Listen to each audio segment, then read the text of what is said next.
बंड ही सांगलीची परंपरा आहे, सांगलीच्या रक्तात बंड आहे। आता माघार घ्यायची ती महाविकास आघाडीने घ्यायची।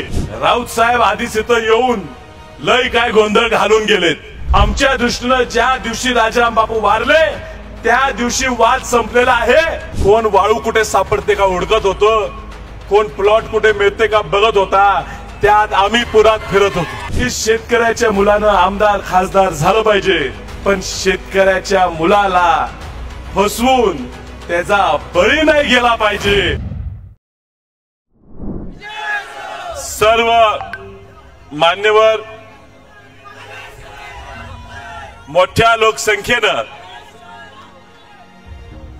या ठिकाणी उपस्थित असलेले काँग्रेस पक्षावर, आमच्या कुटुंबियांवर, कदम कुटुंबियांवर, सरकारांवर, आम्हा सर्वांवर प्रेम करणारे असंख्य कार्यकर्ते, बंधू भगिनी मित्र हो, सर्वात प्रथम मी आभार मानू इच्छितो मंचावर उपस्थित असलेले माजी मंत्री, माजी आमदार, कवठेमंकाळची आवाज, मराठ्यांची आवाज, शेतकऱ्यांची आवाज, माननीय अजितराव घोरपडे सरकारांचा। आज मोठ्या संख्येनं त्यांना मानणारा वर्ग मिरज, पूर्व, कवठेमंकाळ, तासगाव या परिसरातून आपल्या या अर्ज भरायच्या कार्यक्रमासाठी ते स्वतः घेऊन उपस्थित राहिले। हा लढा काँग्रेस पक्षाचा आहे। बंड जर झालंय काँग्रेस पक्षाचं बंड आहे, पण या बंडात त्यांनी खूप महत्वाची भूमिका घेतली आणि धाडसानं आज इथं उपस्थित राहून त्यांच्या असलेल्या संघटनेच्या विकास आघाडीच्या माध्यमातून आपल्याला पाठिंबा दिला। मी त्यांचे आभार मानतो। या मंचावर उपस्थित असलेले अनेक इतर पक्षात काम करणारे नगरसेवक, आजी माजी नगरसेवक, जिल्हा परिषद सदस्य, राष्ट्रवादी, भाजप, शिवसेना, इतर पक्षात उपस्थित असून सुद्धा आज अन्याय होत असताना ह्या पोराच्या पाठीशी राहिलं पाहिजे म्हणून ह्या मंचावर उपस्थित असलेले आपल्या सर्वांचे मी मनापासून आभार मानतो। जत तालुक्याचा आमदार म्हणून प्रतिनिधित्व केलेलं आहे।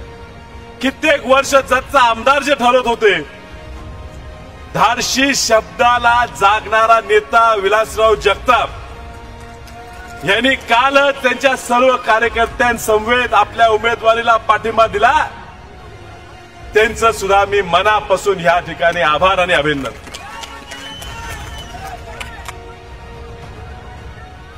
काल परवाच डॉक्टर बाबासाहेब आंबेडकरांची जयंती झाली। त्यांचा जे वारसा चालवतात, ज्यांच्याकडे आपण सर्व पुढे पाहतो, नजरेनं पाहतो की पुढे काहीतरी ह्या देशातल्या सर्व घटकांना एकत्रित करायचं काम करतील, दलित आणि मागासवर्गीय समाजासाठी काम करत असताना मराठा आंदोलनाला सुद्धा पाठिंबा देणाऱ्या, धाडस करणाऱ्या प्रकाश उर्फ बाळासाहेब आंबेडकरांनी सुद्धा वसंतदादांच्या नातवाला मी पाठिंबा देणार आहे जाहीर केलं। त्याबद्दल मी त्यांचे आभार मानतो। राज्यातले बाळासाहेब आपल्या पाठीशी आहेत, पण आज नाव घेता येत नाही, पण जिल्ह्यातले बाळासाहेब ताकदीनं त्यांचे सर्व कार्यकर्ते या ठिकाणी उपस्थित राहून पाठिंबा देत आहेत। मी बाळासाहेबांचे सुद्धा मनापासून आभार मानतो, आपल्या सगळ्यांचे आभार मानतो।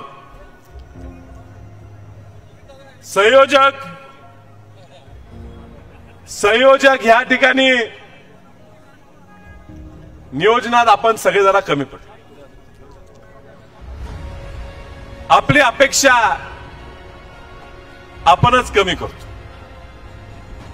आम्हालाही वाटलं इथून येतील तिथून येतील, जागा खुर्च्या जास्त लावू नका, जागा कुठे हॉल घेऊया, चौकातच घेऊया, मध्ये एकात भर पडत गेली। काल मी प्रत्येकाच्या समाधीचं दर्शन घ्यायचं ठरवलं अर्ज भरायच्या आधी। मी अनिल भाऊ बाबरांच्या समाधीला दर्शन घेतलं, हनुमंतराव पाटील साहेबांच्या समाधीचं दर्शन घेतलं, संपतराव नानांच्या समाधीचं दर्शन घेतलं। त्या खानापुरात या सर्वांना मानणारा वर्ग हा एवढ्या मोठ्या संख्येने उपस्थित राहतो ते त्याच्या मागे कोण आहे एवढं न समजण्यासारखे आम्ही नाही, ताकद त्या सगळ्यांनी आमच्या मागे उभी केलेली. त्यानंतर मी कदम साहेबांच्या समाधीचं दर्शन घेतलं, शिवाजीराव शेंडगे साहेबांच्या समाधीचं दर्शन घेतलं, नानासाहेब सगळ्यांच्या समाधीचं दर्शन घेतलं. त्या सगळ्या परिसरातून त्यांच्या सर्वांचे कार्यकर्ते आज या ठिकाणी मला पाठिंबा द्यायला होते. वसंतदादा घर अडचणीत असताना, जेव्हा जेव्हा वसंतदादा घर अडचणीत असेल तेव्हा तेव्हा अंजनी पुत्र आमच्या मागे राहिलेले आहेत. आणि आज अंजनी पुत्र ताकदीनं काल मला आशीर्वाद आबांच्या समाधीवर मिळाला. मला आशीर्वाद मिळाला आणि मला विश्वास आहे की या आशीर्वादाच्या जोरावर दादांच्या मदतीनं हा लोकसभेचा जो येणारा निकाल आहे तो आपल्या बाजूलाच लागणार. आज बंड आहे. बंडाच्या स्थितीत मंचावर उपस्थित राहताना काँग्रेसच्या लोकांना सुद्धा अवघड होते. फोन येतात, करा विशालचं काम पण मंचावर जाऊ नका. प्रत्येक तालुक्याचा काँग्रेस पक्षाचा अध्यक्ष आज या मंचावर उपस्थित आहे. त्यांची इच्छा आहेच, पण त्यांच्या नेत्यांनी सुद्धा त्यांना सूट दिलेली आहे. भरपूर लोकांनी सांगितलं, वहिनी कशाला चाललाय, पुढे विधानसभा इतर पद आहेत, जयश्री वहिनी पुढे तिकिटाची अडचण होईल. पण आम्हाला मान्य केलं पाहिजे. आमच्यात सुद्धा लय भांडणं, लय वादावादा होऊन सुद्धा आज घर अडचणीत असताना जयश्री वहिनी धाडसाने म्हटले, ह्या वैरातनं आमचं घर संपत आलेलं आहे, आता मी संपू देणार नाही. म्हणून धाडसाने वहिनी आज आमच्या सगळ्यांच्या पुढे चालल्या. त्या गर्दीतनं मी मागे होतो, माझ्यासाठी वाट काढत काढत काढत पुढे चालत होत्या. हा मला आज अभिमान आहे. आमच्या वसंतदादा घराचा ह्या काँग्रेस पक्षावर प्रचंड प्रेम आहे. आणि मी तुम्हाला सांगू इच्छितो, 1917 साली वसंतदादांचा जन्म झाला. 19 साली वसंतदादांचे आई वडील मयत पावले. 2 वर्ष व्हायच्या आधी वसंतदादा अनाथ झाले. लोकांनी साथ दिली, पाहुण्यांनी आधार दिला. तरुणपणात त्यांना काँग्रेस सापडली आणि त्या काँग्रेसनी वसंतदादा घडवले आणि वसंतदादांनी काँग्रेसच्या जोरावर हे स्वातंत्र्य मिळवले. आणि म्हणून काँग्रेसच्या विरोधात जात असताना आमच्या सुद्धा भावना होत नाहीत. मी 1998-99 पासून 25 वर्ष आज काँग्रेस पक्षाचे काम करतो. 2002 साली मलाही वाटलं ह्या काँग्रेसवर माझं प्रेम आहे. लहानाचा मोठा काँग्रेसमध्ये झालो. माझ्या वडिलाला खासदार म्हणून मी पाहिलेलं आहे. प्रत्येक घरात प्रत्येक पोराला वाटते बापासारखं आपण झालं पाहिजे. मलाही वाटलं, त्या घरात जन्माला आलो, माझी काय चूक झाली, माझ्या आजासारखा बापासारखा मला व्हायला पाहिजे असं वाटलं म्हणून माझी काय चूक झाली. मी स्वार्थासाठी लढत नाही. पण 2002 साली मी पहिला म्हटलो, मी काम करतोय जिल्हा परिषदेत, मला जायला पाहिजे. पक्षाच्या लोकांनी सांगितलं घराने बाजी होईल, तू जरा थांब. मी थांबलो. लोक म्हटली थांब. थांबलो. 2005 साली माझे वडील वारले. मी उभारलो पाहिजे असं मला वाटत होतं. उमेदवारी आमच्या घरात मिळाली, मला मिळाली नाही. तक्रार केली नाही. लोक म्हटले विशाल थांब, कामाला लाग. सगळ्यात पुढे मी पडलो. ज्या वेळी काँग्रेस पक्षाचे तिकीट मिळालं, मला थांब म्हटलं, मी थांबलो. 2019ला सगळे म्हणते विशाल उभारला पाहिजे, पक्षाने तिकीटच सोडलं. मला बोलवून सांगितलं विशाल तू उभार, दुसऱ्या पक्षातनं उभार, आम्ही ठराव करून देतो. पक्षावर एकतर्फी प्रेम. मी पण दुसऱ्या चिन्हावर जाऊन लढलो. परत आलं. 5 वर्ष पडल्याच्या दुसऱ्या दिवसापासून कामात आहे. ह्या सांगली जिल्ह्यात पूर आला तर खासदार कुठे होते? प्रत्येक गावात पुराच्या जाऊन पुराची मदत देऊन, किट वाटप करून, पडलेल्या घरांची पाणी करून फिरत असताना कोण वाळू कुठे सापडते का हुडकत होतं, कोण प्लॉट कुठे मिळते का बघत होता. त्यात आम्ही पुरात फिरत होतो. पूर गेला तोवर करून आला. लोक घर सोडायला तयार नव्हते. खासदारचे कार्यकर्ते म्हणत होते खासदार जगला पाहिजे, लाखोंचा पोषणा जगला पाहिजे म्हणत होते. आम्ही रस्त्यावर उतरलो. भारतात पहिल्या कुठल्या कारखान्याने सॅनिटायझर निर्मिती केली असेल तर आमच्या वसंतदादा कारखान्याने केली असेल. प्रत्येक शेजारच्या मोठ्या मोठ्या म्हणणाऱ्या कारखान्यांनी सॅनिटायझर विक्री करून कोट्यवधी रुपयाचा नफा केला. आम्ही मात्र सॅनिटायझर घरटी मोफत वाटलं. 2020 साली, आज 24 आहे. अहो काही प्रश्न आला, द्राक्ष बाग गेले, त्या ठिकाणी आम्ही गेलो. ज्या ज्या अडचणी आल्या, दुष्काळ पडला, आम्ही गेलो. लोकांच्या सुखात दुःखात लोकांनी आम्हाला सामावून घेतलं, आम्ही त्यांच्यावर गेलो. आणि निवडणूक जवळ आल्यावर, वातावरण चांगलं होऊ लागल्यावर परत डाव रंगू लागला. परत राजकारण आडवं येऊ लागलं.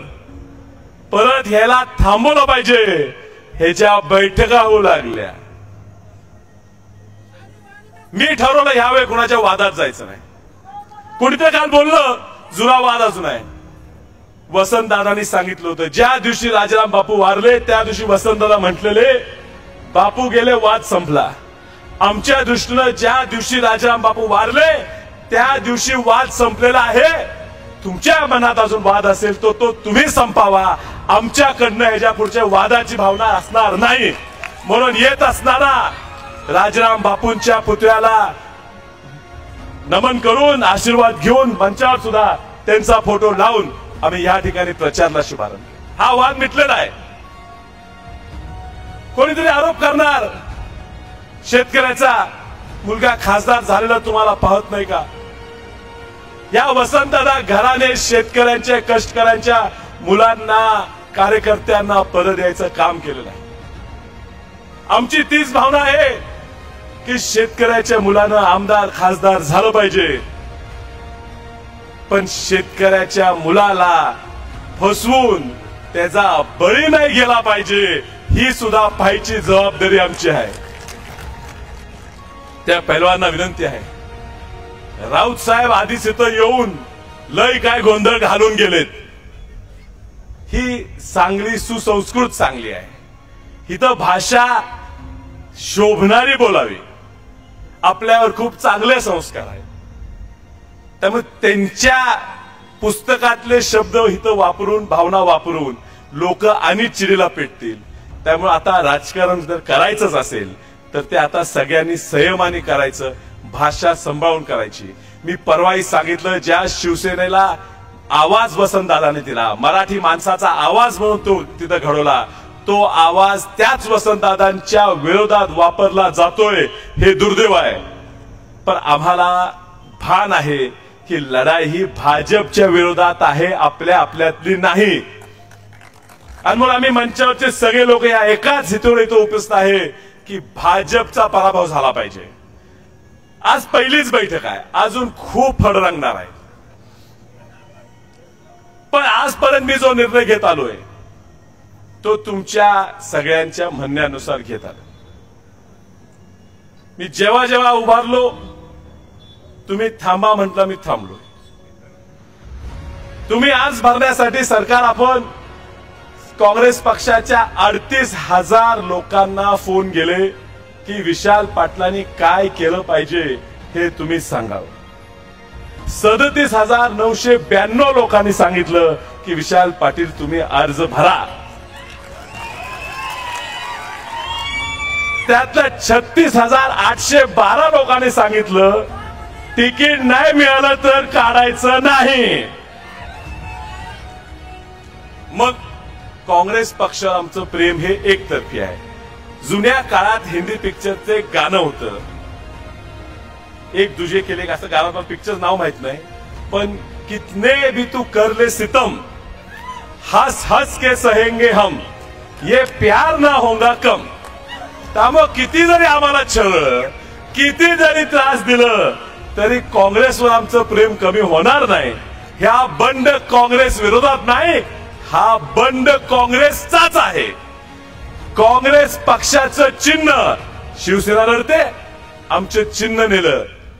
राष्ट्रवादी म्हणते आमचं चिन्ह नेलं. सांगलीकरांचं तेच भांडण आहे. काँग्रेसचं चिन्ह तुम्ही नेऊ पाहताय. तुम्ही आम्हाला चिन्ह दिलं नाही तरी वेगळ्या चिन्हावर या ठिकाणी काँग्रेसचाच खासदार निवडून येणार. आणि तुमच्या सर्वांच्या सांगण्यावरून हा अर्ज भरलेला आहे.